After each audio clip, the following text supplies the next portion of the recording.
नमस्कार दोस्तों, आप सभी का बैक पेन रिलीफ प्रोग्राम के इस वीडियो में स्वागत है। दोस्तों, हमने पिछले वीडियोस में बायस के बारे में बात की है, यानी कि वीडियो नंबर 2 में हमने बात की है, समझा है कि बायस क्या होता है और कैसे हम ये चेक कर सकते हैं कि हम बैकवर्ड बायस है या फॉरवर्ड बायस है। इस वीडियो में हम बायस के बारे में और डिस्कस करने वाले हैं ताकि हम इसे और अच्छी तरह से समझ सके। तो चलिए वीडियो शुरू करते हैं।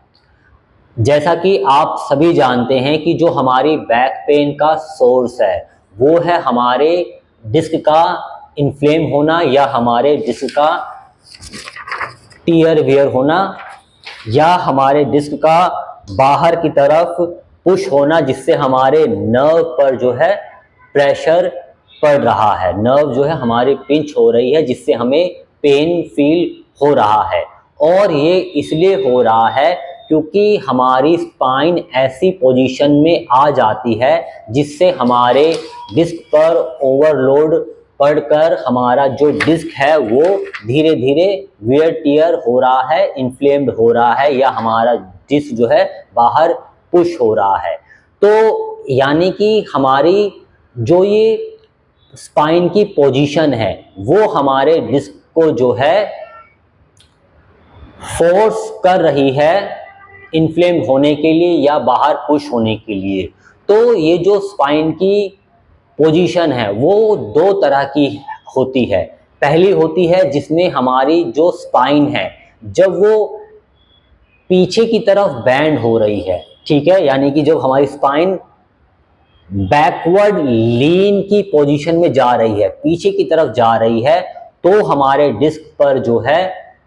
ओवरलोड पड़ रहा है, अनइवन स्ट्रेस पड़ रहा है, जिसकी वजह से हमारा डिस्क जो है इन्फ्लेम्ड हो रहा है या हमारा नर्व जो है प्रेस हो रही है। और अगर ऐसे में हम अपने स्पाइन को थोड़ा आगे की तरफ लीन करते हैं तो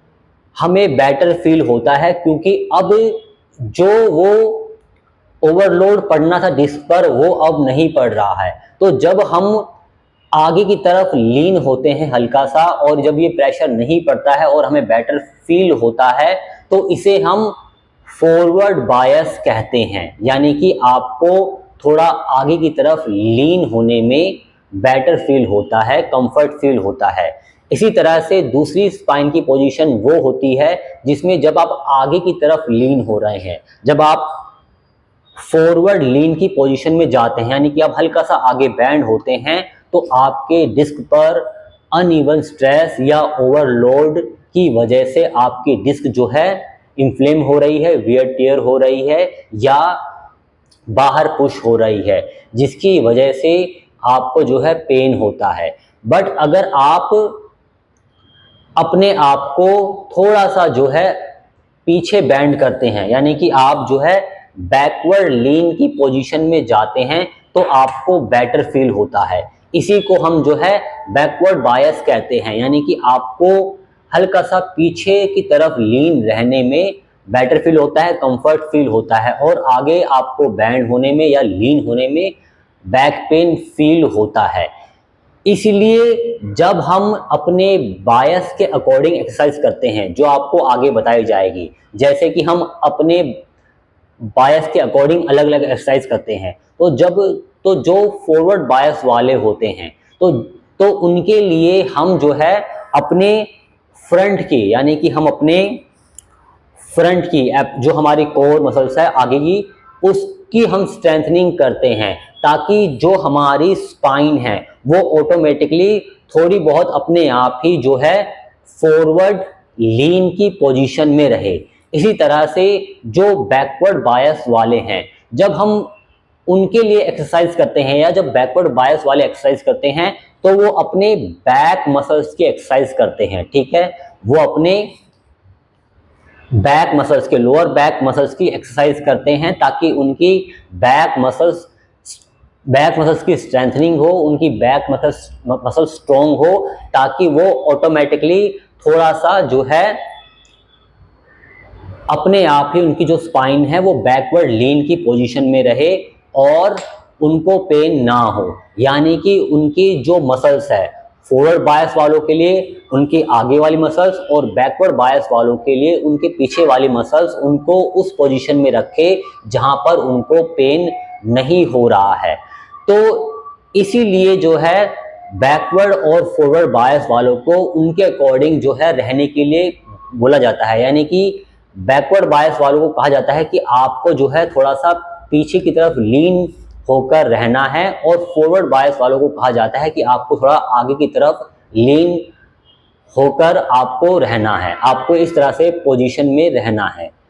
अब सबसे बड़ी यहाँ पर दिक्कत क्या होती है कि जैसे हमने ये बात करी तो मोस्टली लोग करते क्या है कि इसको मिसअंडरस्टूड कर लेते हैं। यानी कि वो करते क्या हैं कि अगर वे फॉरवर्ड बायस वाले हैं तो वो क्या करते हैं कि वो एक्सट्रीम जो है अपने आप को आगे की तरफ बेंड करना शुरू कर देते हैं, या वो ज़्यादा जो है आगे की तरफ झुकना शुरू हो जाते हैं। इसी तरह से बैकवर्ड बायस वाले भी थोड़ा ज़्यादा जो है अपने आप को पीछे बेंड करना शुरू कर देते हैं, या वो अपने लोअर बैक को ओवर जो है एक्सटेंड करते हैं। यानी कि वो अपने स्पाइन को जो है जानबूझ के थोड़ा ज़्यादा आगे की तरफ पुश करते हैं। दोस्तों, बेशक से हम अपने बायस के अकॉर्डिंग इस समय अपनी स्पाइन की एडजस्टमेंट कर रहे हैं, अपनी बॉडी की एडजस्टमेंट कर रहे हैं ताकि हमें बैक पेन फील ना हो जब तक हमारी मसल्स पूरी तरह से स्ट्रॉन्ग नहीं हो जाती। बट आपको ये याद रखना है कि हमें हमारा जो पर्पस है, हमारा पर्पस होता है कि हम अपनी स्पाइन को न्यूट्रल पोजीशन में रखें। यानी कि जो हमारे स्पाइन का नेचुरल कर्व है उसे हम मेंटेन रखें। हम हमेशा,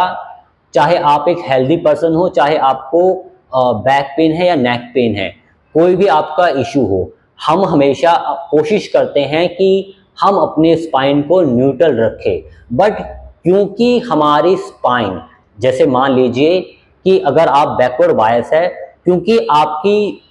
जो फॉरवर्ड सामने की फ्रंट की मसल्स है वो इतनी वीक है कि वो बार बार पीछे की तरफ चली जाती है, जिससे आपको पेन फील होता है। इसलिए उनको जो है थोड़ा जानबूझकर आगे की तरफ लीन होने के लिए कहा जाता है। इसी तरह से जो है जो बैकवर्ड बायस वाले हैं, क्योंकि उनकी बैक मसल्स इतनी वीक है कि वो उन्हें होल्ड नहीं कर पाती है, इसलिए उनका स्पाइन जो है ऑटोमेटिकली आगे की तरफ लीन हो जाता है, जिससे उनको पेन होता है। इसलिए इनिशियली आप लोगों को जो है बैकवर्ड बायस वालों को हल्का सा जानबूझ के पीछे की तरफ लीन होने के लिए कहा जाता है। बट ये इनिशियल समय के लिए है, क्योंकि आगे चलकर आपको जो है बैकवर्ड बायस हो चाहे आप फॉरवर्ड बायस हो, दोनों मसल्स की ही स्ट्रेंथनिंग करनी होती है। यानी कि आपको दोनों मसल्स को, यानी आगे की मसल्स को और पीछे की मसल्स को स्ट्रॉन्ग करने के लिए जो एक्सरसाइज बताई गई है वो आप दोनों को ही करनी होती है। तो आपको जो है ओवर ना तो आगे बैंड होना है, ना ही आपको ओवर पीछे बैंड होना है। तो जब आप अपने बायस के अकॉर्डिंग अपनी स्पाइन की पोजीशन को रखते हैं, यानी कि अगर आप फॉरवर्ड बायस है तो आप थोड़ा आगे की तरफ हल्का सा लीन रहते हैं, और अगर आप बैकवर्ड बायस है तो आप हल्का सा जो है पीछे की तरफ लीन रहते हैं, अपनी स्पाइन को लीन रखते हैं। तो उससे होता क्या है कि जो आपकी डिस्क है जो बाहर की तरफ पुश हो रही है, जिसकी वजह से जो है नर्व पर प्रेशर पड़ रहा है, उससे होता क्या है कि जब आप अपने बायस के अकॉर्डिंग अपनी स्पाइन को रखते हैं तो वो डिस्क जो है वापस जो है अंदर की तरफ आना शुरू हो जाती है। अब यहाँ पर मैं आपको पूरी तरह से क्लियर कर देना चाहता हूँ कि मैं ये कोई दावा नहीं कर रहा हूँ कि आप जब अपने बायस के अकॉर्डिंग अपनी स्पाइन को रखते हैं तो आपकी जो डिस्क है वो पूरी तरह से रिस्टोर हो जाती है, जो आपकी बल्जिंग डिस्क है वो पूरी जो है वापस आ जाती है, अंदर आ जाती है, ठीक है, पूरी रिस्टोर हो जाती है। बट मैं ये कह रहा हूँ कि जब आप अपने बायस के अकॉर्डिंग अपनी स्पाइन की पोजीशन को रखते हैं तो आपकी डिस्क जो है भीतर की तरफ आने लगती है, चाहे वो 1 मिलीमीटर अंदर क्यों ना आए, ठीक है। अब 1 मिलीमीटर कितना होता है उसे आप जो है स्केल पर जो है आप उसको चेक कर सकते हैं कि 1 सेंटीमीटर के अंदर 1 मिलीमीटर कितना होता है। तो ये जो है हमारी डिस्क 1 मिलीमीटर भी अगर अंदर की तरफ आती है तो इसका इतना ही अंदर आना इनफ होता है नर्व पर से प्रेशर हटने के लिए या ओवरलोड स्ट्रेस हटने के लिए। तो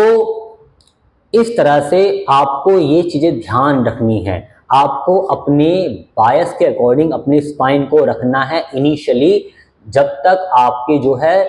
मसल्स इतनी स्ट्रोंग नहीं हो जाती है कि वो ऑटोमेटिकली आपके स्पाइन को अपने आप ही होल्ड कर पाए।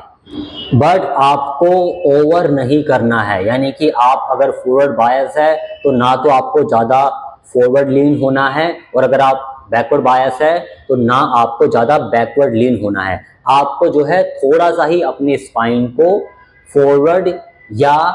बैकवर्ड लीन की पोजीशन में रखना है, ओवर नहीं करना है। पर्पस हमारा स्पाइन की जो है नेचुरल कर्व को मेंटेन रखना ही है, एंड गोल हमारा वही है। ठीक है, ओवर हमें बिल्कुल नहीं करना है, ये मैं बार बार रिपीट कर रहा हूँ आपको। तो आई होप आपको ये वीडियो पसंद आया होगा। मिलते हैं अगले वीडियो में। आप सभी का इस वीडियो के अंत तक बने रहने के लिए धन्यवाद।